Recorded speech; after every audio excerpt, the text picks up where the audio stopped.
Let's start in Dresden. What's going on for Vladimir Putin? This seems to be the formative adult moment for Vladimir Putin, and it's no accident to me that years later, having become this unlikely president of Russia, Vladimir Putin says the breakup of the Soviet Union was the greatest geopolitical catastrophe of the 20th century, notwithstanding the geopolitical catastrophes of the 20th century that included the rise of Nazi Germany, that included Stalinism inside Russia itself. And for him, he experienced that geopolitical catastrophe in Dresden and in the former East Germany, and in his signature autobiography, First Person, which in many ways is, I think, probably one of the most insightful documents we have available about Vladimir Putin. He describes this moment, and he says something that's always stuck with me. The center was silent. What should we do? There were no instructions forthcoming.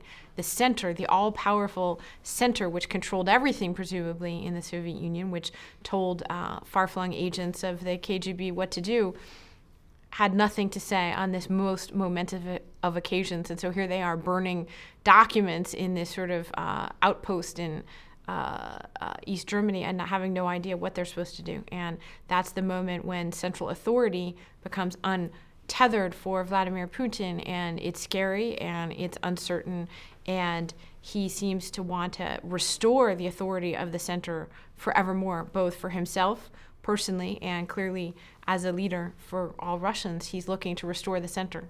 You feel like at that moment he embarks on something, whether he knows exactly what it is or not. This is a core principle. Well, that's right. I mean, for many people, there is a defining moment in their history, right? When all things after that moment refer back to it in some way. And I think it's fair to say that for Vladimir Putin, the breakup of the Soviet Union, and specifically his experience of it as the center not holding and no longer having anything to say, was the key moment in his personal history that then became written onto the history he would inscribe on Russia. Inside this man is a little boy. Who was that little boy? What's his life story, and what were the most important moments that you've heard about that make up the early composite of Vladimir Putin? Well, look, Vladimir Putin grew up very poor, essentially a street kid in post-World War II, traumatized, devastated Leningrad, now St. Petersburg. But at the time, he was very much, I think, a product of the trauma of World War II. His family had lost a child during the war, had barely survived themselves, the mother and father. There's an incredible, horrific scene of his mother being pulled from a pile of corpses. Anyone who grows up with that kind of trauma inside the household and in the city itself, it seems to me, is a product of that in some key way. And add on to that the poverty and the narrowness of the life of the courtyard. That's the way it's referred to in Russian itself. The kind of childhood that Putin grew up in, that he was basically a child of the courtyard, is the way that phrase goes. And he was a tough guy. He was a little kid who took up martial arts, right? This sort of small guy with much to prove seems like it applies to Vladimir Putin. And I remember encountering him in person for the first time and being struck by those two coexisting qualities in Vladimir Putin. So one is still that short, angry guy with a lot to prove. He always seems very tightly wound to me. He always seems as if he would be ready to let loose with a barrage of fists, as he did as a child. The law of the streets. Many people, I'm sure, in all your interviews have already, quoted Vladimir Putin's own observation that the weak get beaten, and that he was determined not to be week on the streets of St. Petersburg. And then you combine that with his encounter with the Soviet popular culture and glorification, deification of the role of the secret police and spies in Soviet society. And, you put those two things together, it seems to me, and you have a personality profile of Vladimir Putin, a small, angry street kid with a chip on his shoulder meets the glorification of state-sanctioned violence, of spies, of secret police, and boom, you have a career trajectory for Vladimir Putin, and you have something that fits his personality. That show the shield and the sword Yeah. that he so talks about, Yeah. having animated his aspirations, Yeah. is a good example of that, I suppose, of that cultural influence. Yeah, no, that's what I'm thinking of is the Sword and the Shield, which was this television series that basically, recounted the daring do of Soviet spies in World War II. Of course, it was a different portrait of the secret police, not the Stalin secret police who internally carried out the repressions of the Soviet era, but the external facing James Bond, if you will, of the Soviet Union version of the secret police. And by the way, it's important to note, I was just having this conversation with someone recently, with Strobe Talbot recently, and he made the very important point that people always talk about Vladimir Putin as a former KGB spy, but they should more properly look to the personality, training, and habits of him as a former counterintelligence officer, and those are different qualities, different professional training, different kind of person who gravitates towards that. And a counterintelligence officer, right, is somebody for whom conspiracy theories and the enemy within are the job, and rooting those out and carrying that kind of paranoid, everyone might actually always be out to get us view of a spy, rather than this sort of international man of intrigue, shaken and not stirred with my martini, please. That's exactly right. Okay, fabulous. Let's take him to like 800,000 KGB people are shipwrecked, as David Hoffman likes to say, at the end of the Soviet Union. Some wash ashore in different places. He washes ashore in his hometown, St. Petersburg. Vladimir Putin washes up at the end of the Soviet Union, this catastrophe in his hometown, now being renamed St. Petersburg. I think something to note here that's relevant is his knack for hooking his career to a rising star. In this case, he somehow ends up right by the side and eventually deputy mayor to a rising young Democrat, Anatoly Sobchak, who becomes the first post-Soviet mayor of the newly renamed St. Petersburg. And Putin emerges as his sort of gray right-hand man in charge of foreign investment, first of all, for a place in complete economic crisis, total meltdown. And, here's Putin who offers to somehow find a way to bring money into the ailing city's coffers. It had been starved in Soviet times. It was the second city. It was disliked as the city of the czars. Moscow got all the resources. So it already was in pretty dire straits. And then, of course, the economic catastrophe of the early years at the end of the Soviet Union and the beginning of post-Soviet Russia, it was just in a calamitous situation. People didn't have enough to eat.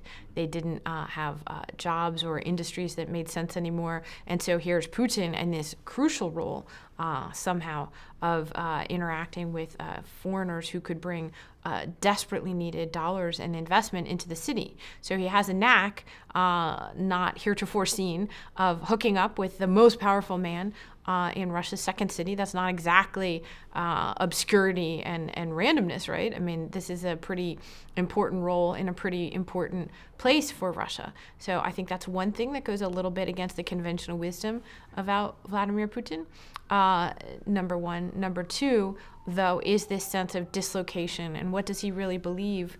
Is he a Democrat or not? We don't know, because he probably doesn't know at this time. Let's take him to Moscow. Let's get him at the FSB. So Putin comes to Moscow. That's still a shadowy part of the story, it seems to me. But he undertakes this remarkable rise, basically, where he goes from obscure provincial official in an important provincial place, but nonetheless having nothing to do with the center of power in Moscow, to running its most important security agency, working in the Kremlin, becoming the heir apparent to the president of Russia, becoming the prime minister, creating a political party, and then being handed the presidency of Russia on a silver platter on the very eve of the new millennium.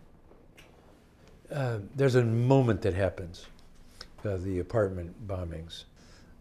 Help me understand the importance of that moment. From the very beginning of his political career, and I think it's a through line all the way to the present, by the way, with Vladimir Putin, this perceived connection between the enemies within, in this case, given the label of radical Islamic terrorism or Chechen rebels or foreign jihadists somehow infiltrating Russia.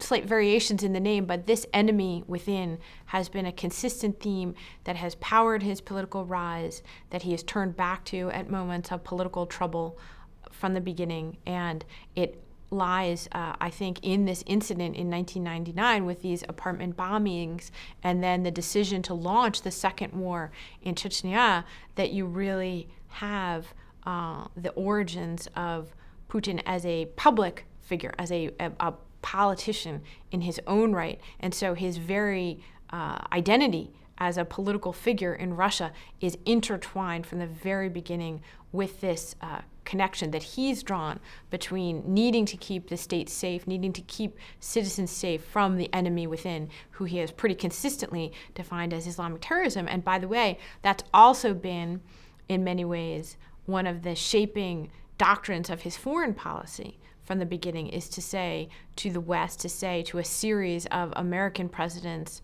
the enemy of radical Islam, of terrorism, of jihadism, is something we should make common cause with. And at many points in time, he's been very critical of his American interlocutors and saying that they, unlike he, did not really understand the nature of this threat and the brutality required to fight it.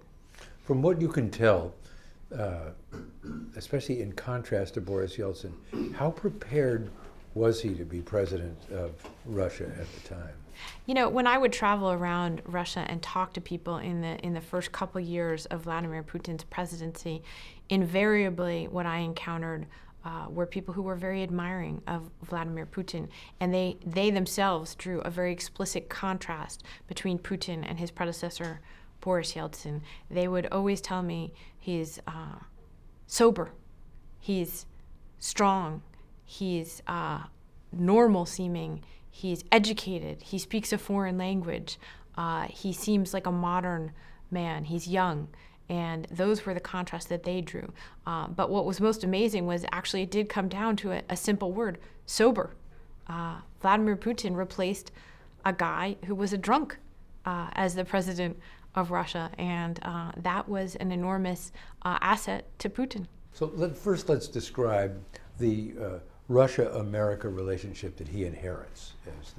What's the view from his perspective of America? Well, remember, so America had gone from being the main Cold War enemy of the Soviet Union and defined in opposition. Things were, almost this duality, right? They were the two competing superpowers.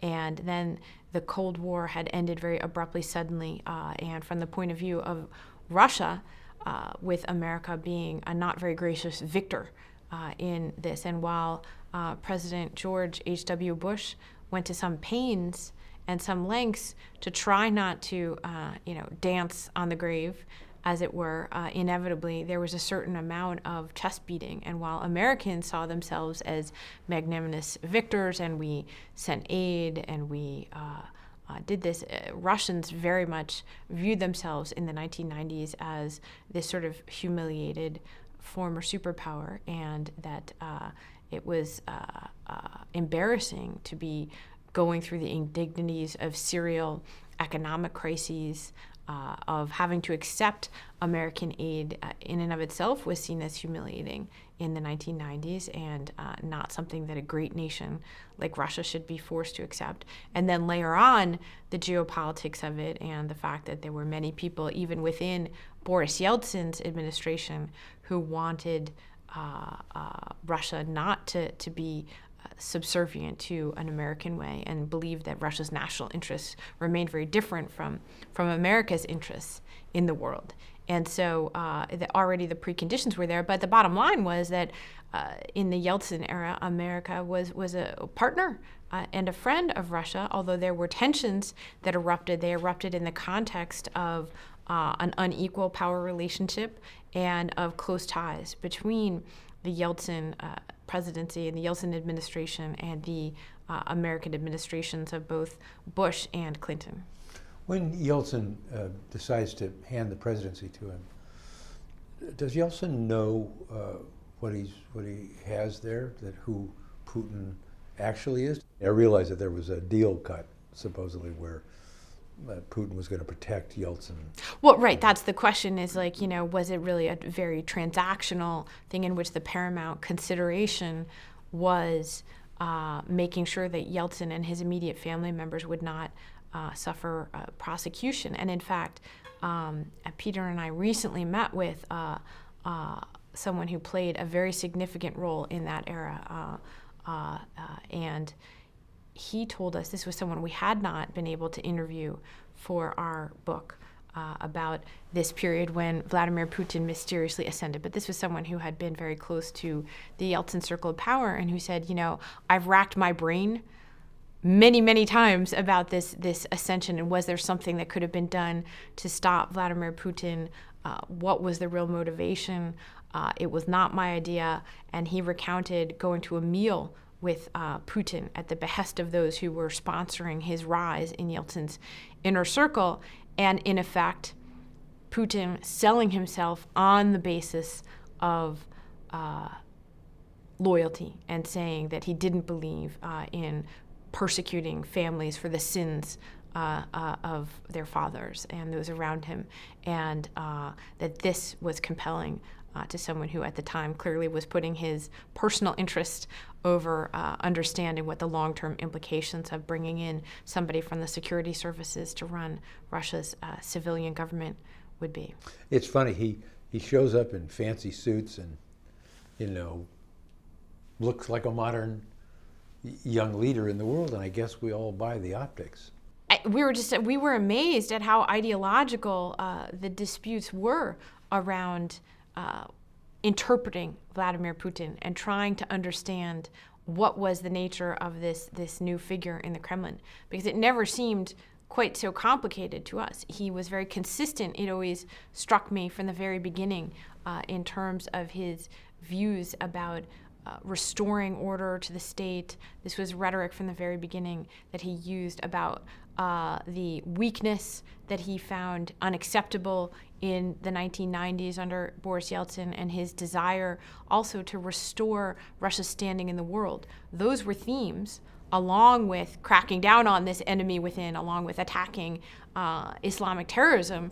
These were the themes that Vladimir Putin talked about in 2000, and they're the themes that he talks about in 2017.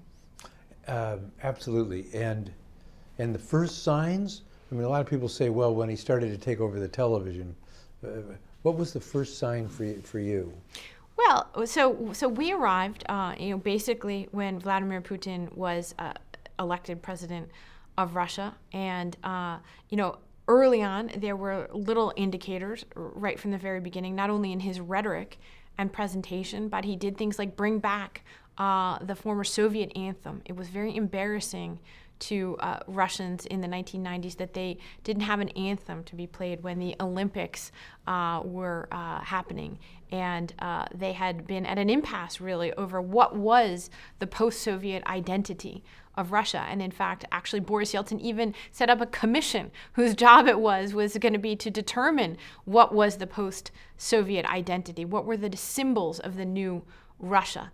But really, they couldn't decide. There was an impasse, a gridlock in society about what the way forward was.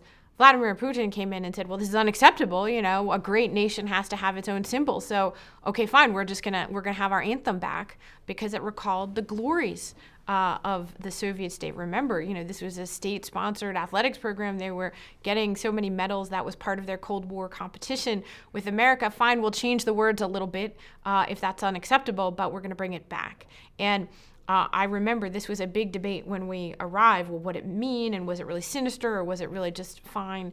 And it seemed to me that it was, in fact, just what it seemed, you know, and that as a reporter, as a journalist, especially in a confusing situation and in a different culture and a new place, that it was important to not be credulous, but to actually listen to what the president of Russia actually said. And I maintain to this day that if you go back and look at what Vladimir Putin said he was going to do in those first few years, he more or less laid out the path that he was going to be taking, which was to reduce democracy, to consolidate authority back into the Kremlin. And he took steps, some of which were small and symbolic, like going back to the Soviet era anthem, and some of which were extremely meaningful, like taking over the independent media that had arisen, like taking on the independent power centers of wealthy oligarchs who had obtained money and power, and that he acted actually quite systematically, and it seems to me very consistently with what you see in almost any other society where an authoritarian leader comes in after a period of chaos. His moves are not that different from what President Erdogan has done in Turkey over the last decade, for example. His moves aren't that dissimilar from what Egypt's leader is trying to do now in the wake of the dislocation and chaos after the Arab Spring. When George W. Bush wins, traditionally, the American president has a new idea. There's a kind of love affair for sometimes a very brief period of time. How did Putin prepare for George W. Bush? How much did he understand him, and what did he hope to receive? You know, we were there when George W. Bush was inaugurated as president, and it seems lost in hindsight because so much followed it, but actually George W. Bush had campaigned as someone who was going to be much more realistic, was the term he used, about our relationship with Russia. And he was very critical of Bill Clinton for being overly romantic and overly embracing Boris Yeltsin despite his flaws.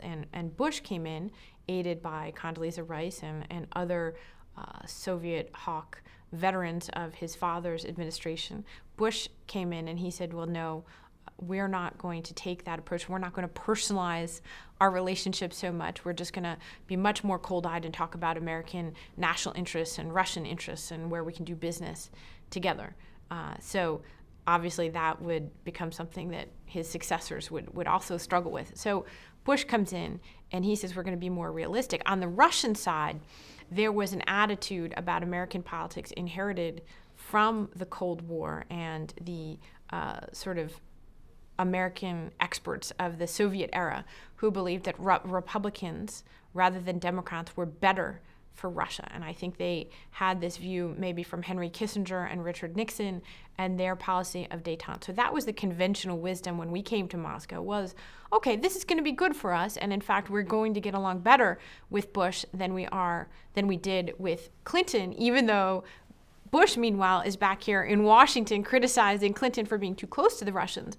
We got there and we were surprised to find out actually the Russians had a different conventional wisdom, which was, no, we're going to do much better with the Republicans because they're not going to lecture us about our internal affairs and they're not going to meddle as much as those pesky Democrats who are always talking about democracy and human rights and things like that. And so they're going to be realist, and that's good because we know how to deal with them, and we made détente with Richard Nixon and Henry Kissinger, and so we're going to get along with this Bush just fine.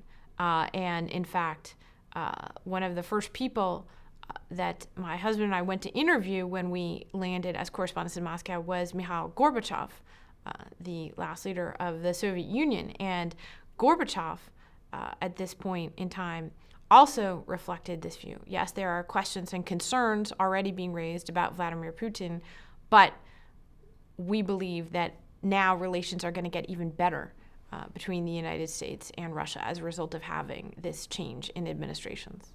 And it certainly looked that way from the the first meetings. Can you take me there? Tell me what happened? Well, this was an off-script moment, and you'll hear that in your next interview with Dan Fried, who was sitting there and told me recently that he was sitting next to Condoleezza Rice, the president's chief Russia advisor, at the very moment in the press conference when Bush is asked about his assessment of Vladimir Putin, and he gives this famous comment about having gotten a sense of his soul and finding him to be a man that Russia could do business with. And, Dan describes it as a gasp. I asked Rice about it recently. She claims it was not so much a gasp as an inward-looking ugh, and that the reason that it was an ugh, not a gasp, was because she felt responsible, is what she said to me recently when we talked about this. She said that she knew this was a question that would come up and that she felt she had failed to prepare George W. Bush adequately to give a better answer than that.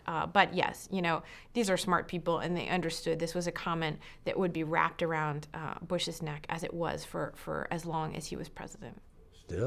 Still to this day. Yeah. Putin, there's the story of the cross, which Peter told us, and a lot of people have told us.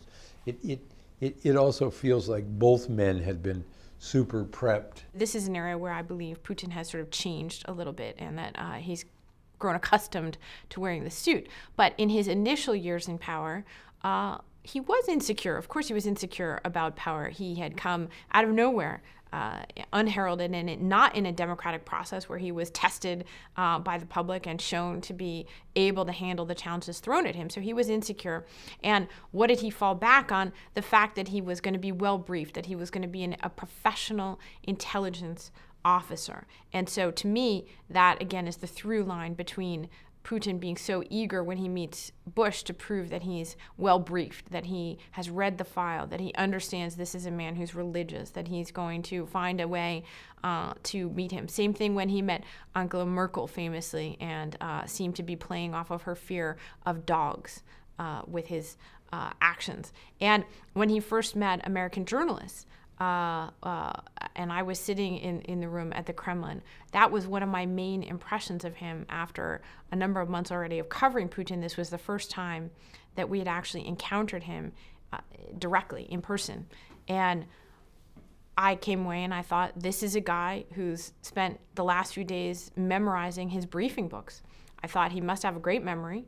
I thought he must be very eager to show that he had a great memory. And, he was like somebody who was new to the exercise of fielding questions like that. And he gave long and extraneous answers to the questions, in part because he seemed so determined to show that he had mastered his brief.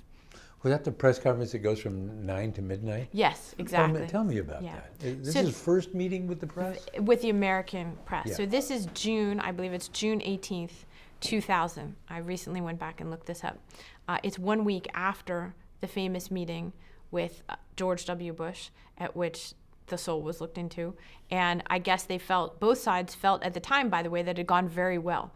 And rather than thinking of that as sort of this moment that would go down as an infamous encounter between the American president and the Russian president, certainly the Russians felt that it had been a big success, the meeting with Bush. And so they followed up on that success by inviting the American correspondents in Moscow to Vladimir Putin's first ever press conference with the American correspondents. And so we were summoned on, I believe it was a Friday afternoon. You want to go back and look it up. But I believe it was a Friday afternoon, late in the day. We were told to appear in front of the Spassky clock on the Red Square, right next to the Kremlin, at a certain time. I believe it was 5 o'clock, and that somehow it was like going, Charlie and the Chocolate Factory, right? Go stand on this gigantic, like Tiananmen Square, it's a red square, stand on this gigantic cobblestone expanse, stand in front of the Spassky Gate, and somehow at the magic time, the gates would open and we would be invited within. And so I went. The Oompa Loompas would be there. Absolutely. And so I went and stood there with my fellow correspondents. I was the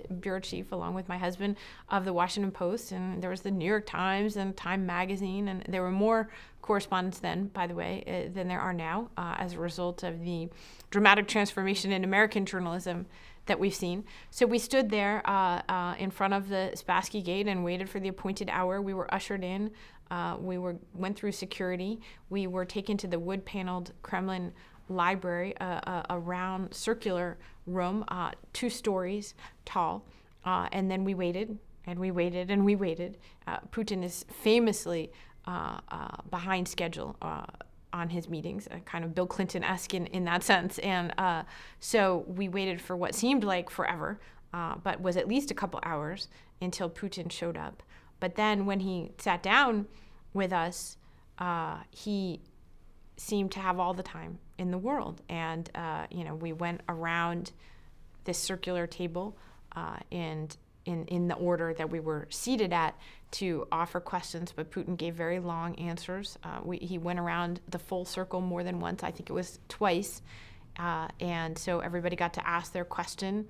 And he was voluminous in his citing of facts and figures, in his desire to show us his mastery of his briefing book.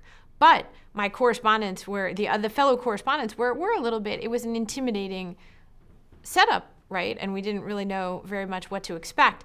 And I realized, as I remember it, about 2/3 of the way around the table, and I realized with an increasing sense of anxiety that no one had yet brought up the war in Chechnya, which had really made Putin who he was as a political figure. No one had brought up the accusations of human rights abuses in Chechnya, or the questions about the war and what effect it was having on Russian society. There were lots of, this was headline news at the time. And I realized, if none of the other correspondents bring this up, of course, we Americans must, show our journalistic colleagues that, we weren't just letting it slide, and that somebody was going to have to ask the president of Russia from the KGB about this. And sure enough, by the time it got to me, no one had yet asked that question, so I felt that I needed to. And you said, and you asked? Well, and I asked Vladimir Putin, in effect, yes, your modernization of Russia is important, but what about this war in Chechnya? What about the accusations by the American government and other outside observers of major human rights abuses taking place in the war in Chechnya? And Putin changed dramatically in tone and demeanor from the previous way he had been interacting with the correspondents. He became flushed, he became heated. I wouldn't say angry. He had that response in other settings later on over the next couple years to journalists. He didn't, maybe, by the way, because I was a woman, and this is definitely a very macho, very male public culture, so there weren't a lot of Putin interacting with tough questions from women. So that might have been why he didn't threaten me with, execution or, circumcision, as he later did when a French reporter, by the way, just I think a couple years after that, asked him about Chechnya and human rights abuses. He actually threatened him with forced circumcision. And that became a little mini scandal. But he didn't do anything like that. But his tone and demeanor changed pretty starkly. And if you go back and reread the transcript of his answer to me on this, as I did recently, it was very strident. He was very tough about saying, hey, and even a bit snarky, which is kind of the trademark Putin gesture as well. What do you want me to do with these people? Talk with them about the Bible, he said. They're threatening our society, in effect. And, what do you want me to do? I'm taking the measures that are necessary to protect Russia. And it was by far, I thought, the most revealing encounter that I ever had with Vladimir Putin. And it showed what he really cared about. It took him outside of the comfort zone of being the calm, hyper-rational, analytical KGB guy who's read briefing books and can cite facts and figures, and into the emotional realm of where he really was as a leader of Russia, which is basically tough, violent, willing to use any means to get to the end that he felt he had been called to accomplish. He believed that his job was the restoration of the Russian state. He believed that his job was to squash out and to eliminate these internal threats to the integrity of Russia itself. And he was going to use any means necessary. And there was no one, whether it was pesky, Western human rights advocates or American journalists, who was going to question the legitimacy of that. One of the words that a lot of people keep using is that he wanted respect from Bush, and he wanted respect from America, and eventually wanted respect from the world. Is that about right? There's no question that Vladimir Putin wanted respect from the United States and from the world more generally.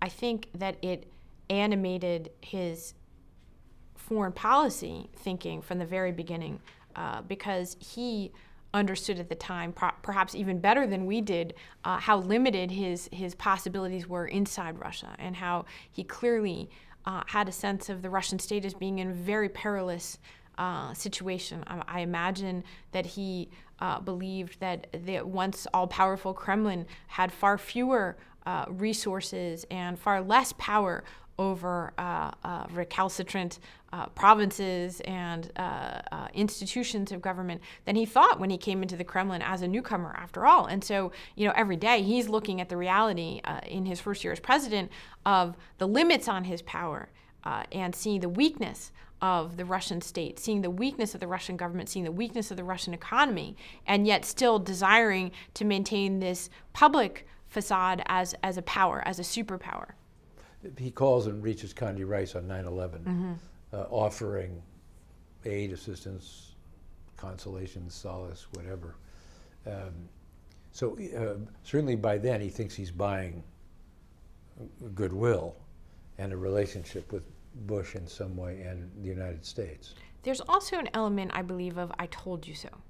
Vladimir Putin, from the very beginning of his presidency, believed that Russia and other Western nations were under assault from within by radical Islamic ideology and terrorism that it spawned. And remember that it was the second war in Chechnya which really solidified his power and his political standing, so that Boris Yeltsin was able to make him president. And from the very beginning, he believed that Bush and other Western leaders were dismissive of the threats of terrorism, and specifically what he called radical Islamic terrorism and the threat that it represented to their societies. And so there was this element when 9/11 happened of "I told you so." See, now maybe my friend George will understand what I've been facing here inside Russia, and stop criticizing me for it, first of all. But second of all, maybe we can now make common cause. And that is the basis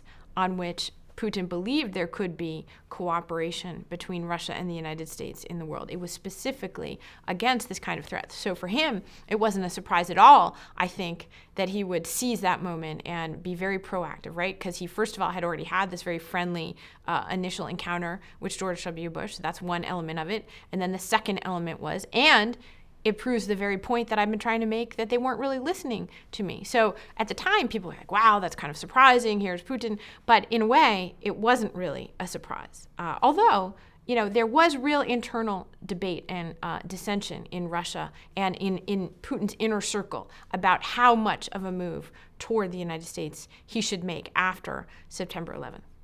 Let's go to when you observe, when you can tell that the relationship with the United States and Putin has deteriorated. What's the moment? This is a great question. What is the exact moment when the relationship between Putin and the United States has started to deteriorate? And one that I've asked many times, with the benefit of hindsight, where should we properly locate it? And I'm struck by the fact that today, here in Washington, we're sitting here in the Trump era, after all, and this unfolding Russiagate investigation, that most people, I think, don't date it far enough back. Our memory, it doesn't extend far enough back. I was just going back and looking at the escalating tensions over the invasion of Iraq in 2003, and the very hostile reaction of Putin and his government. And I think that was the first real rift, and this moment where it became clear that Bush and his advisors had significantly misread who Vladimir Putin was. And in our book, we quoted several U.S. officials looking back on this and saying, basically, we had calculated incorrectly that Vladimir Putin not only in the end would come around and support our invasion of Iraq, but that Putin would help us bring along the recalcitrant French and Germans. And think about that in the context of today, right? Obviously, that's like wildly wishful thinking. But how amazing was it that at that moment in time, serious, smart people in George W. Bush's administration believed that their relationship and their personal tie was so close with Vladimir Putin that basically our former adversary and the leader of Russia might be more inclined to go along with us on this major geopolitical move than our closest allies for basically a century. Why did we misread it? Well, again, that's a question that I think everybody who's studied Russia has been asking themselves for a long time, especially because we seem to have a habit of serially misreading Vladimir Putin. And I've always felt that, the Russia conversation in Washington is often about Washington as much as it is about Russia. And I believe that's true today in the sort of Trump era version of Russiagate.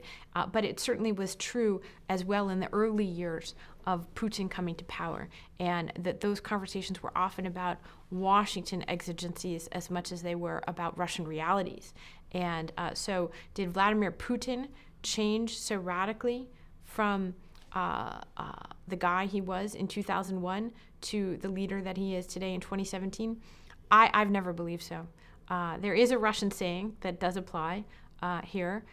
There are many Russian sayings, but the one that I often think of is the appetite grows while eating. So it's fair to say that, the Vladimir Putin of 2001 was not the territorially expansionist, aggressive on the world stage, assertive Vladimir Putin of 2014 or of 2017. So his appetite has grown while eating, but I think the consistency is what has always struck me.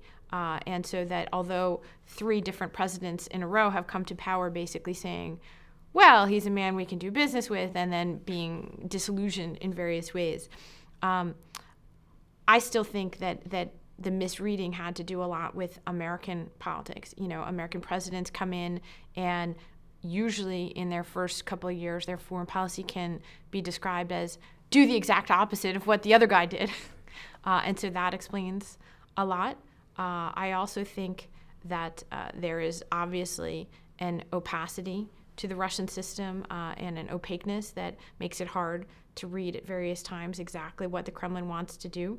And then there's the element of, well, wait a minute, he looked me in the eye and he lied to me element. And I'm thinking of that in particular in a very memorable conversation we had with 2 senior advisors to President Bush late in Putin's second term in office, right? And he was facing a term limit that was mandated by the Russian Constitution. So already there was a very robust debate and discussion about, well, how can Vladimir Putin leave power? We don't see him as a man who's going to surrender power. And so, people really already understood that it was likely that Vladimir Putin was going to find a way somehow to stay in power. And that was what the whole political conversation was. And yet, I was really struck by the fact that, we're quizzing these 2 top very senior officials of Bush's government who had direct responsibility over Vladimir Putin and Russia and our policy toward them. Well, no, he's not going to remain as a leader. He's not going to remain in power. They insisted, and we were pressing and pressing and pressing. And why? And fundamentally, in the end, the answer that I heard them give to me was, well, because he looked me in the eye and he said he wasn't going to. Of course, Vladimir Putin, a few months later, resolved the question, and he did find a way to stay in power by switching places with Dmitry Medvedev and installing him effectively as a placeholder president, a symbolic president, while Putin assumed the prime ministership temporarily. He lied. Yes, he looked us in the eye and he lied. help me understand what the Munich speech was. Well, I wasn't there. Others will probably describe the scene more vividly to you. But basically, having consolidated power, having returned to the presidency, Vladimir Putin uses this, I think, as his coming out to say, Russia is back on the world stage. We are a superpower again. You're not going to push us around anymore, and we're going to do what we want. And it was exactly really the prelude, you could say, to the takeover of Crimea, which later occurred, and the military incursions into Syria, into eastern Ukraine, and into the current very standoffish state of relations between Russia and the West that we see today.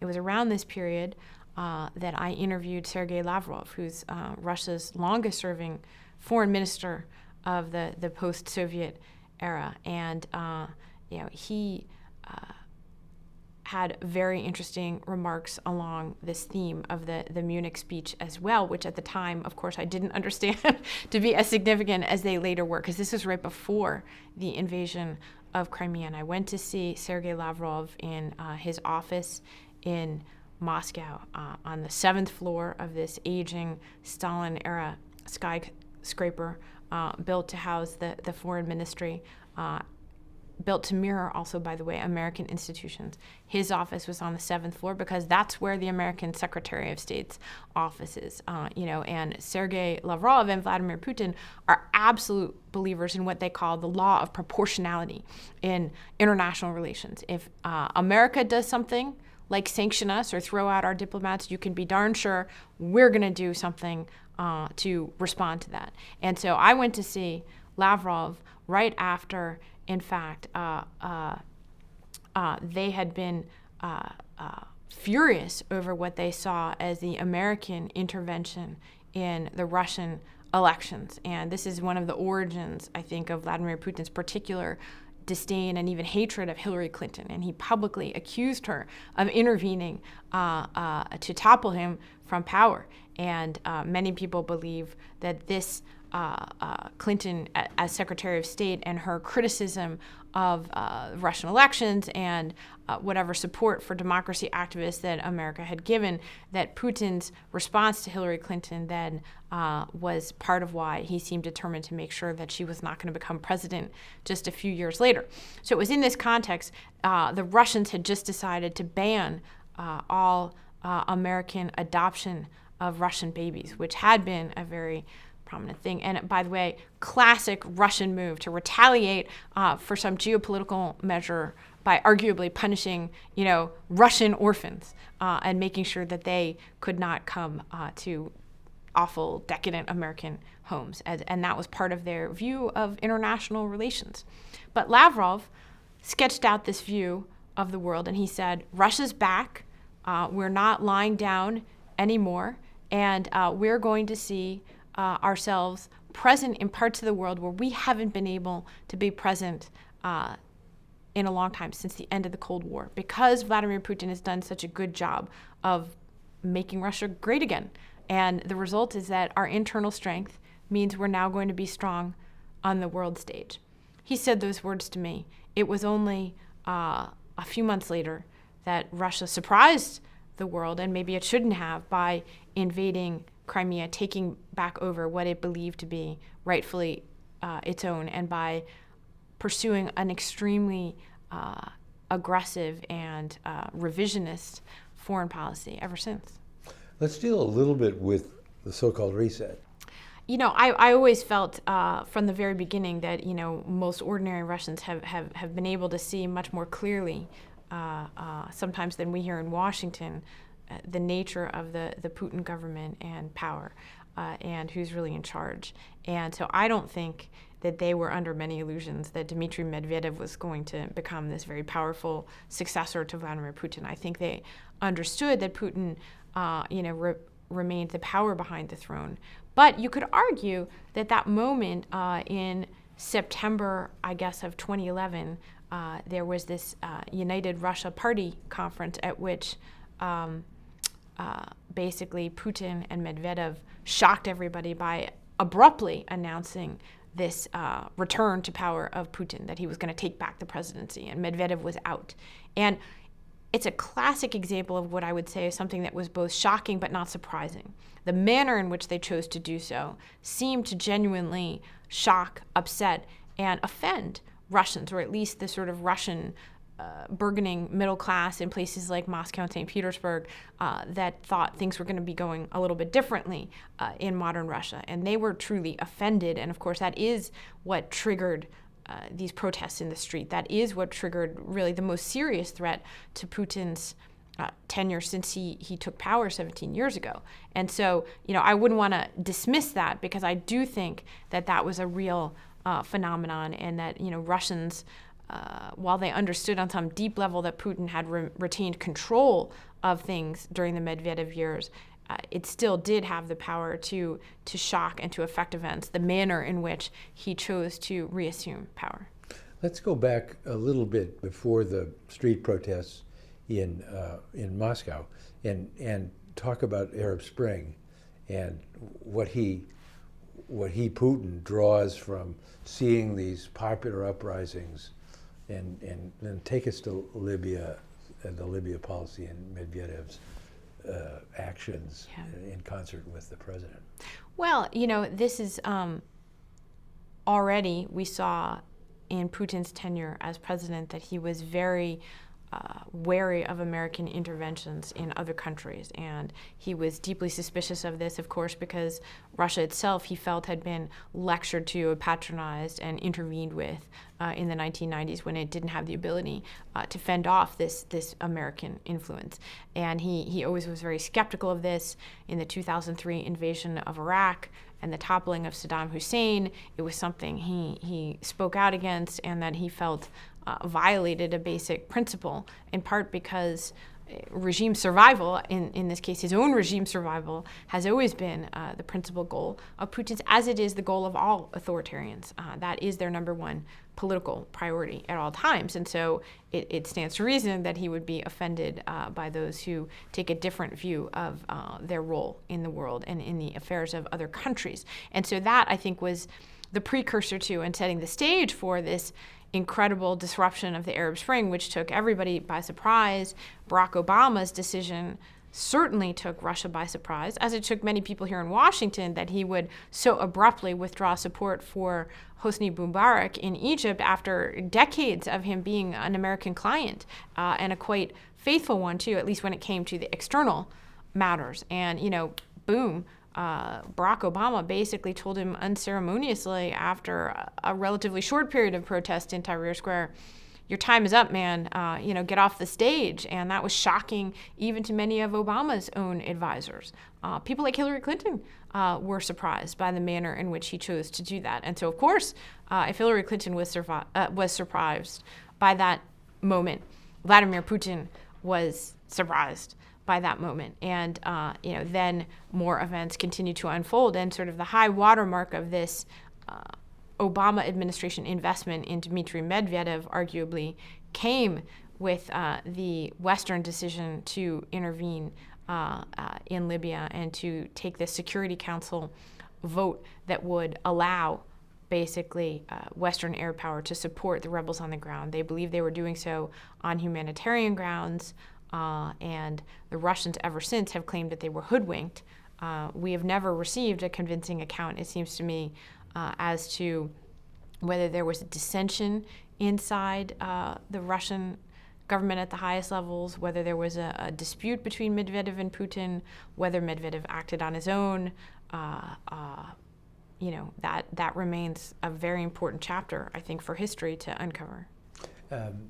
People tell us stories about Putin watching the killing and the murder of Gaddafi over and over again, and apparently it's a very personal moment for him for obvious reasons. Well, especially because this has always been, Vladimir Putin's trigger, if you will, which is the deposing of authoritarian leaders in other countries. And this has always been, his red line, if you will, and his worry and fear that this is how change happens in non-democratic societies. And that is the old thought, especially about Russian history, is that change happens violently and very rapidly and without prediction. And that is the history of the Russian Revolution, and it is something that all subsequent Russian leaders have been afraid of, is the same fate that befell the czars. So after he makes the decision to become president again, and the people hit the streets, as you say, Hillary, there's a recording of Hillary talking about unfair elections, and he internalizes all this in some way that really feel motivational to those of us who look back at what happens in 2016. He may have already not liked her, but now he has something he makes into a real reason, I guess. Well, that's right. And, by the way, I think the mutual dislike between Vladimir Putin, or I should say, I think the dislike between Vladimir Putin and Hillary Clinton was entirely mutual. And, I hope you get to interview her for this, because I think it would be very interesting if you could get her really talking about her one-on-one experiences with Vladimir Putin. And she, like Barack Obama, who also would be very interesting on this subject, found him to be very disdainful character, very disrespectful of them, and I've seen her, do an interesting imitation of Vladimir Putin and his sort of mansplaining meets manspreading ways of talking, although I think he probably did the same thing with Barack Obama too. After he gets elected in 2012, a lot of people say this is the moment where it's really now utterly manifest. He's who he is, he's autocratic, he's everything we started out wondering whether he was going to become that. He has become that. Is that right? Well, I think, again, you asked about moments when things really took a turn for the worse in terms of the relationship with the West. But I think you're right to hone in on 2012 and Putin's re-election to power for a second term as president as a really key moment. First of all, go back and look at the tape of that inauguration, and it's very different than the inauguration that they staged for him after his first election. First of all, his speech is different. He never mentions the word democracy in his second inaugural address. He did in the first. He paid basically at least lip service to aspects of a democratic system that by 4 years later, he didn't even need to pay lip service to. He walks in by himself into this gilded hall in the Kremlin, down this endless red carpet in a way that suggests, right, the crowning of the old kings, and that no one else could put the crown on their head. You had the sense that no one else could inaugurate Vladimir Putin except he himself. So I think, that was his imperial presidency moment. And for me, that was nowhere more clear than in the first week of September of 2004.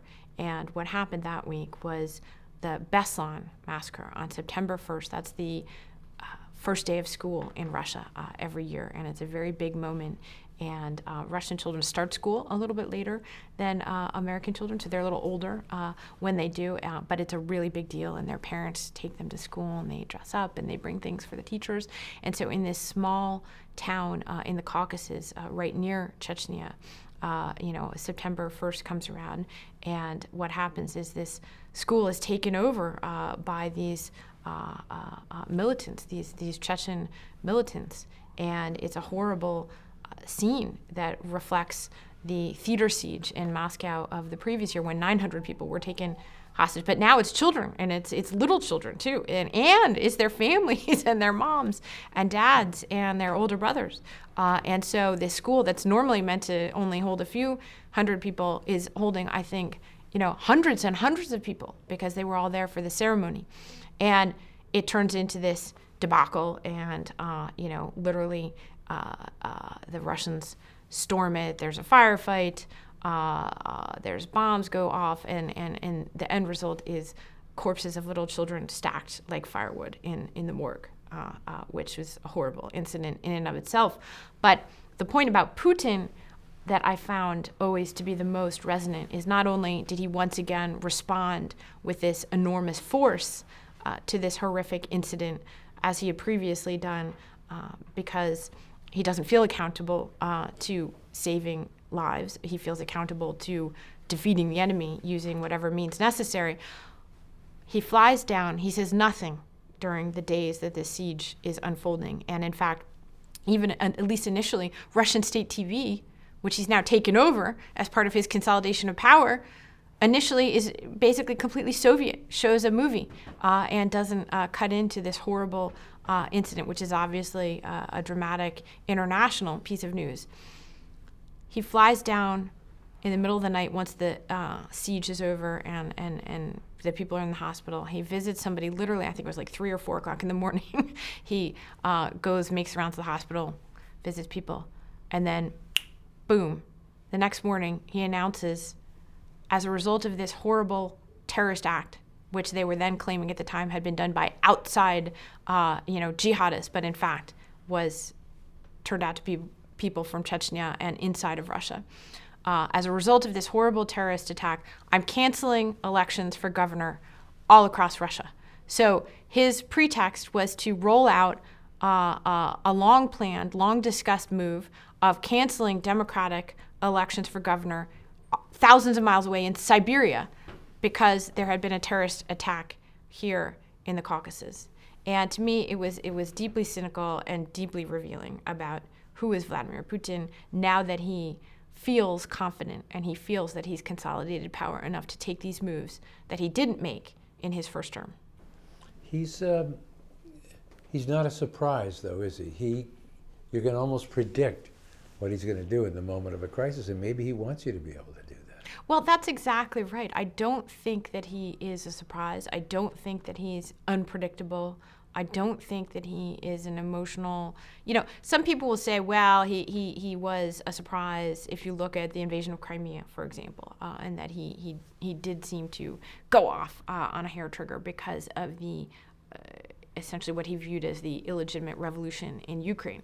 But in general, I think that I've always found Putin to be pretty clear and consistent in what he wants to do. He can't always accomplish it at the exact moment. But he made it very clear he would tolerate no independent centers of power, and that's what he moved to do over his first few years in power. He made it very clear then in his later tenure that he wanted to restore Russia's standing in the world, that he was unsatisfied with basically the post-Soviet boundaries and sphere of influence, and that he wished to restore not necessarily the full Soviet legal empire, but at least the political sphere of influence that Russia had previously had. He's been very consistent about that. So again, the tactics at any given moment might surprise or shock, but the overall strategy, I think, has been quite consistent. He's got this strategy, the so-called Gerasimov strategy. It's got info war, it's got cyber, it's got all kinds of other hard power. Were you witnessing, were you noticing, was it obvious that this was going on as a result of these the mini color revolutions and then the other color revolutions, the Estonia, et cetera? Putin, from the beginning, his history is intertwined with his desire to restore Russian power in the world. And to him, certainly he's defined it as military power, but he's also always been very realistic about the asymmetrical nature of that, and understanding from the beginning that his goal was to make Russia's economy as big as Portugal's, right? When he was in his first term in office, and so he's not given to wishful thinking or delusions about what Russian power was, and so he understood that they had to restore Russian military power in order to restore Russian greatness and Russia's superpower status in the world. But he also understood the economic realities, at least enough to understand that he couldn't just spend his way back into parity with the United States. So I do think that they had a view of asymmetrical warfare from the very beginning, and an opportunistic view of how they would reshape Russian strategy. But they're very conscious too. This is Russia's Vietnam generation, in effect, that has governed alongside Putin, and his age cohort experienced the defeat of the war in Afghanistan in very similar ways to the ways that the American establishment experienced Vietnam. And we're going to talk about that a lot, but the fact is that the Afghan war was obviously a almost decade-long trauma for the Soviet Union that arguably contributed to its defeat. Vladimir Putin was a young man just entering his professional life as a KGB agent during this period, and many of them saw that as a signal, not only defeat of the Soviet Union, but a harbinger of the indignities to come. And so I think for them, you have to look upon this refashioning of a Putin-era military in the context of this being Russia's Vietnam generation, Russia's Afghan generation. And the fact that then America was in Afghanistan and was another superpower going in there after September 11th, not heeding, according to the Russians, their own advice and their own effort to tell them, this is a potential quagmire in the making. And, I was in Moscow in the first couple of weeks after September 11th.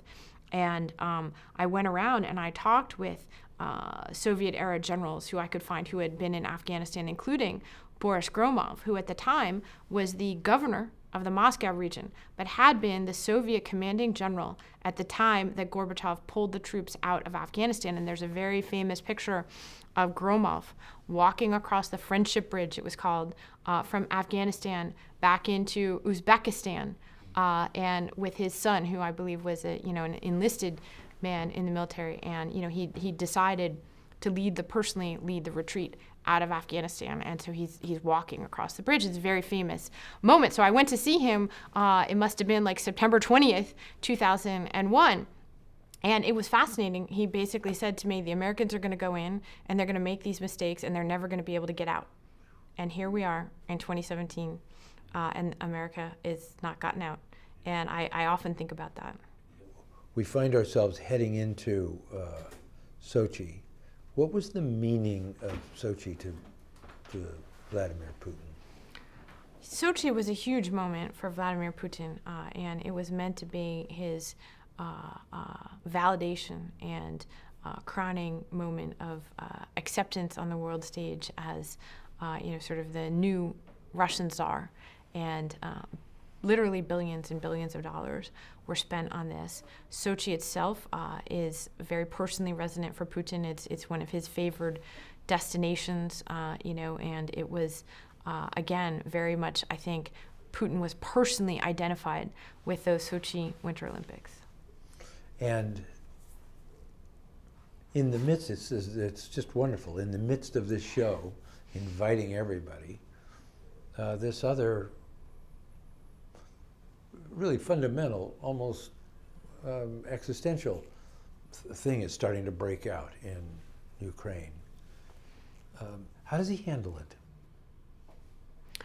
Well, this revolution in the Maidan, as they called it in Ukraine, it had been brewing for some time, basically really started a couple months earlier, or before the Olympics, and started to come to a head in December and in January as popular protests grew, and it was clear that Viktor Yanukovych, the sort of Kremlin-leaning president of Ukraine, did not have a free hand, as it turned out, to take the Kremlin's offer over the course of European integration. And you had almost this popular uprising and thousands of people taking to public squares. Already that is probably awakening a sort of post-traumatic moment for Putin, who has seen this story before, in fact, seen this very same story before in Ukraine itself,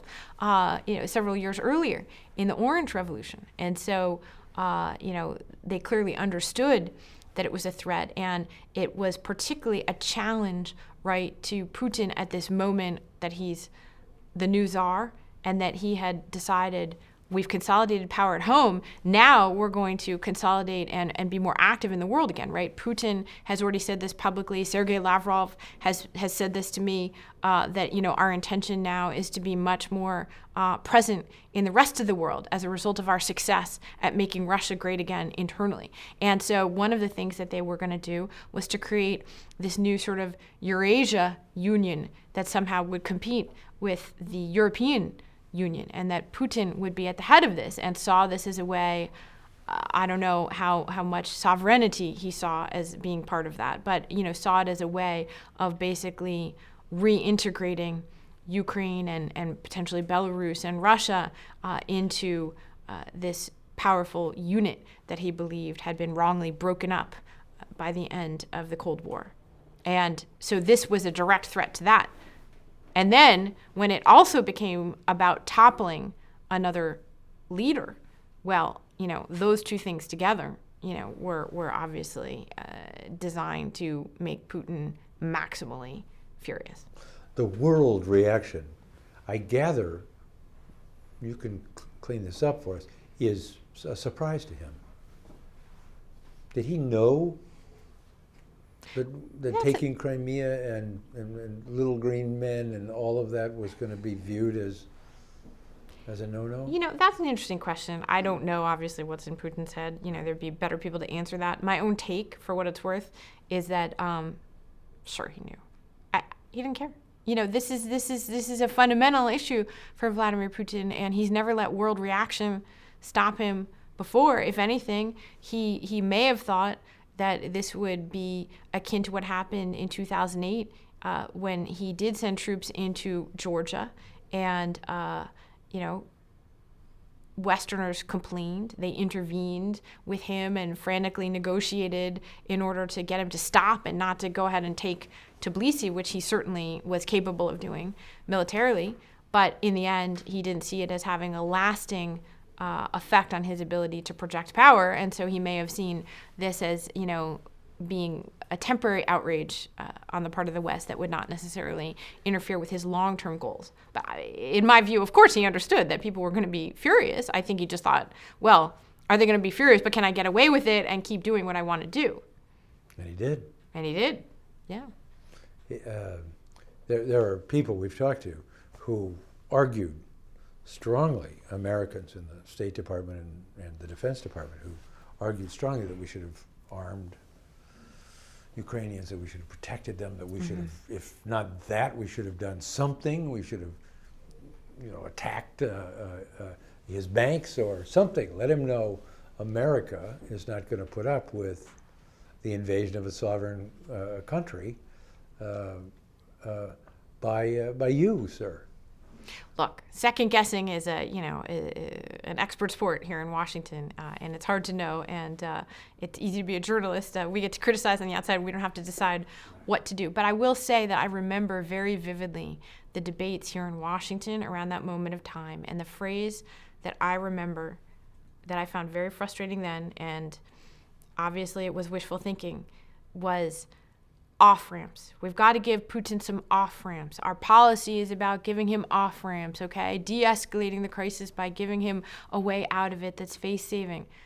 Vladimir Putin, in my view, was never interested in Barack Obama's off-ramps, and he was never going to take a face-saving way out of this crisis because, in fact, he viewed it as accomplishing something he very much wanted to accomplish, which was to take back over Crimea, which he viewed and many Russians viewed as part of the territory that had been wrongly given away. Now, the fact that it was illegal, the fact that Russia had guaranteed Ukraine's borders was immaterial to the calculation from Putin's point of view. But I always felt that regardless of what else could have been done by the United States, that there was a strong element of wishful thinking in this formulation that I kept hearing from policymakers in the Obama administration, including at very senior levels, that their policy was designed to create off-ramps. To me, they were off-ramps that Putin was not interested in driving down. Yeah. Let's talk a little about the spring of 2016 and the summer of 2016 and the hacking of the American political process. It's happening in 15, and we kind of know that Cozy Bear and Fancy Bear are getting into the system. The FBI tries to call the DNC to know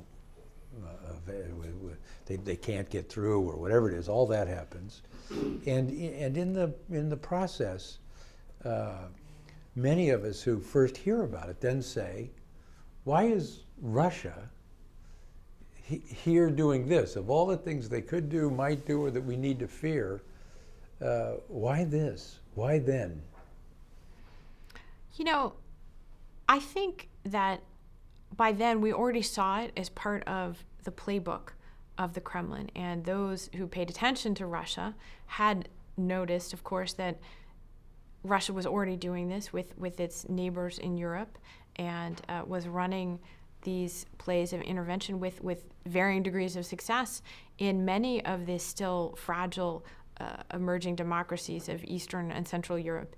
And I've always felt that was, right out of the playbook that the Soviet Union used in the immediate aftermath of World War II. And that if you go and read Anne Applebaum's book, The Iron Curtain, about that period of time after World War II, when it wasn't yet clear exactly what system of government there would be in Poland or in Czechoslovakia or in Hungary, that you basically saw the Kremlin doing a lot of the things that it has then been doing in the last few years. Now, of course, the means are more sophisticated, and we have technologies that arguably make it easier to intervene in other countries like that. But installing puppet governments, manipulating what seem to be open elections in order to achieve their ends, using the system and taking it over before people were even aware of what was going on. And so the fact that there was this hacking by Russia, we had already come to accept that. How many stories did you read and tune out about not just Russian hacking, but Chinese hacking of this, that, and the other thing, North Korean hacking? This had now become, I think, people had wrongly started to view this as some sort of a nuisance of this magical new internet era, rather than understanding it as a very significant tool of state actors and potentially malevolent state actors. Was it your assumption last summer that, maybe this, if they weaponize it, chaos, disruption, but really not designed to get Trump elected, just designed to inflict a little chaos and disruption, maybe nick Hillary a little bit? Does that seem about right in terms of where you were before all the announcements had been made of what it was in September and October? Well, so I was the editor of Politico during this period of time, but also had this Russia, background, which is not really the standard, mix of interests in Washington up until then. Now there's this convergence between Russia and politics, but mostly people would be in one lane or the other. So that was unusual. So for me, I was focused probably earlier than other people in American politics around Donald Trump and his bizarre affinity for Putin and his repeated comments that struck really odd notes during the primary campaign about Russia. So that was always something that seemed very odd to me. And I remember I went to Donald Trump's now famous or infamous April 2016 foreign policy speech here at the Mayflower Hotel in Washington. It was the first time I wanted to see him in person, but I particularly wanted to see him in person talking about foreign policy. And so I went to that. That was held by the National Interest.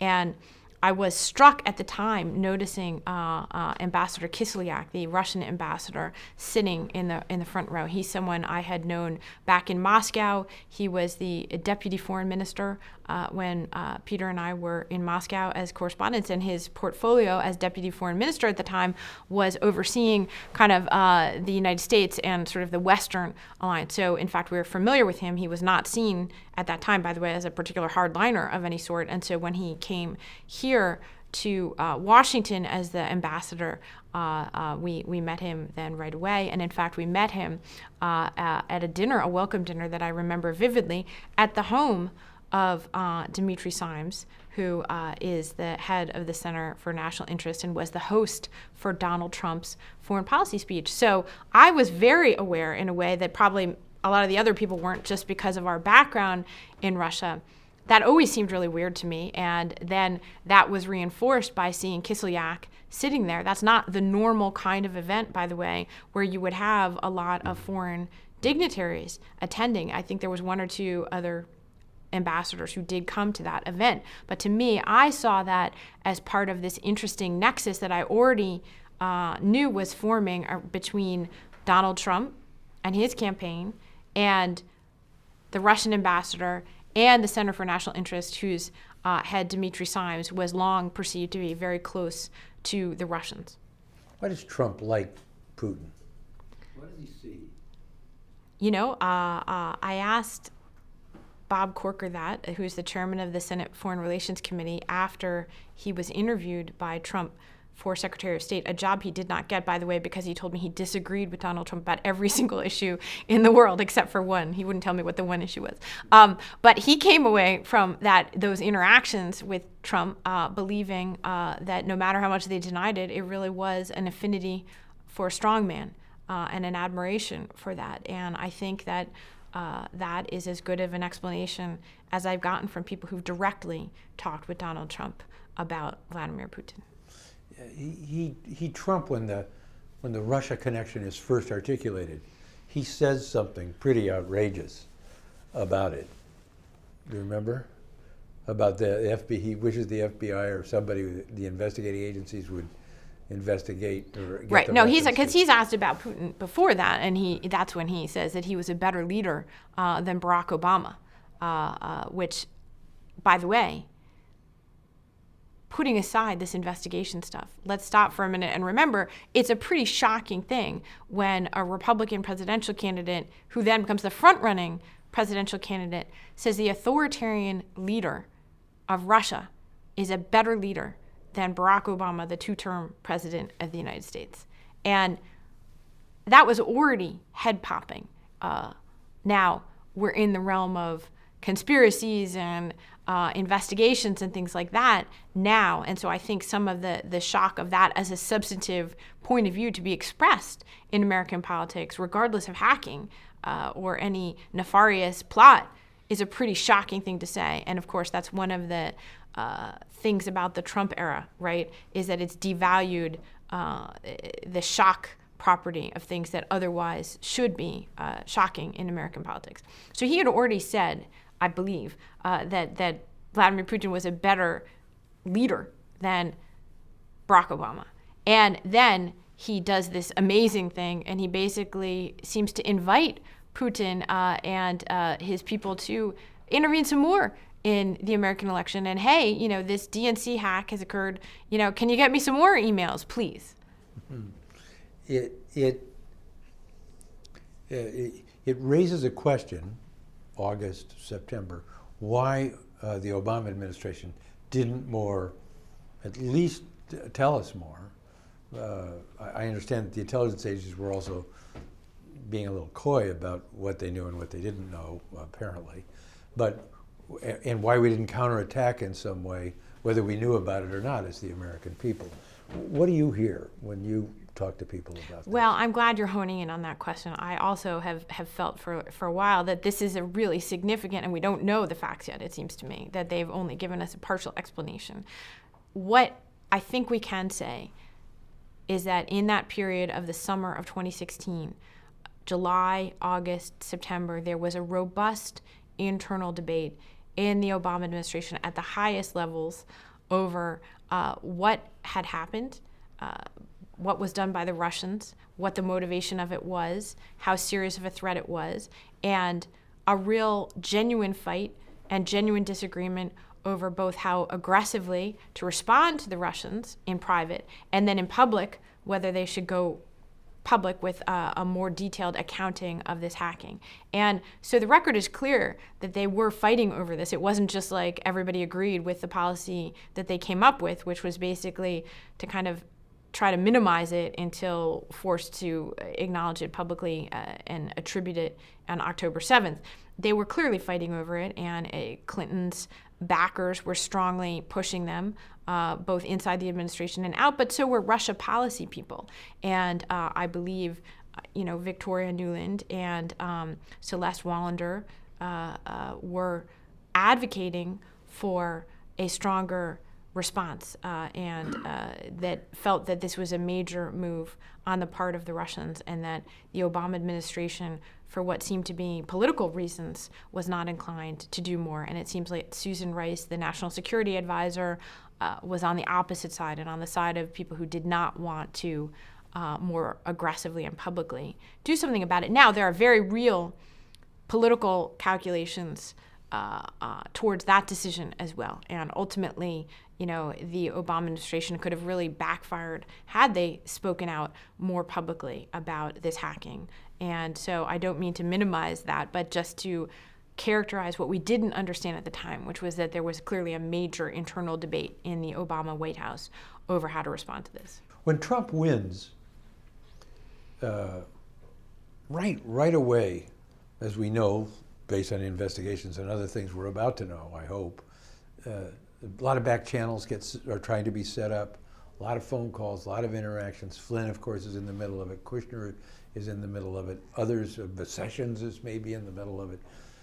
We'll know more and more. Is that unusual that kind of, in your political experience, that kind of action takes place right after a presidential election, especially with Russia? I think it's extremely unusual that there would have been this level of contacts and discussion and back and forth between the new president and the new members of his team and a foreign government, especially one that's just been accused by all of our intelligence agencies of intervening in our election. That is unprecedented. You were there at the very beginning of Putin, and you were there at the very beginning of Trump. Can you compare the two? On the surface, Vladimir Putin and Donald Trump are very different characters. Putin is controlled, he's disciplined, he's well briefed, he is a man of facts and figures, and again, he's tightly wound and he's very disciplined. Donald Trump, take one look at him, he's not disciplined. He's the man who tweets at 3 o'clock in the morning. He goes on gut and on instinct. He doesn't read anything according to those who are most familiar with him, and he certainly is not given to spouting precisely accurate facts and figures. But despite those surface dissimilarities, they have certain instincts that seem to me to be in common with each other, and one of those is a desire to put the power of the individual over the power of institutions. And neither one is what you would call a small d Democrat by nature and inclination. Both are authoritarian-minded in the sense that they wish to have policies and power identified with them personally. And I think that that seems to be what Donald Trump admires about other societies that have authoritarian leaders, is their strength and their power and their control. And he obviously is now at the helm of a very different system than the system that existed in Russia when Putin came to power. I was there in Moscow in those first few years when he was consolidating authority back in the Kremlin. He had the ability to take over the independent media, to challenge independent actors like wealthy businessmen who had grown used to being free from political interference. He had the ability to cancel elections for governor all across Russia's 89 provinces. Donald Trump can't sit in the White House and wave a magic wand and do those things that Vladimir Putin did, but some of his instincts, some of his desires to confront institutions that challenge him and to push back against it, I think, are very similar. And they, to me, suggest that there is a commonality in inclination and mindset, even if the ability to act on it is very different in our system. Think Putin is at war with America?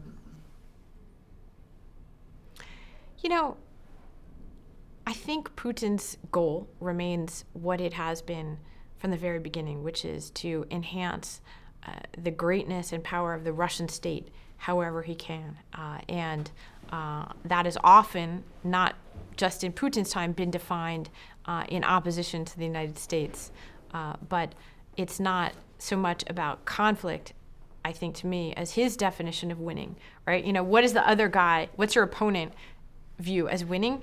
I think Vladimir Putin views as winning for Russia, and winning as in the Russian state not disintegrating, winning as in his regime and his Kremlin authority surviving, winning as in restoring as much of the power, prestige, and authority that Russia used to have when it was the Soviet Union as he can. And so does that come at America's expense? Potentially. Does it mean war with America? No, because that might mean the blowing up of all that Putin has accomplished. And I think in the end, he wants to be the guy who accomplished those things, not the guy who potentially destroyed the world with America. Let's hope. You okay? I could ask more, but I think we have only 12 minutes. Okay. Right.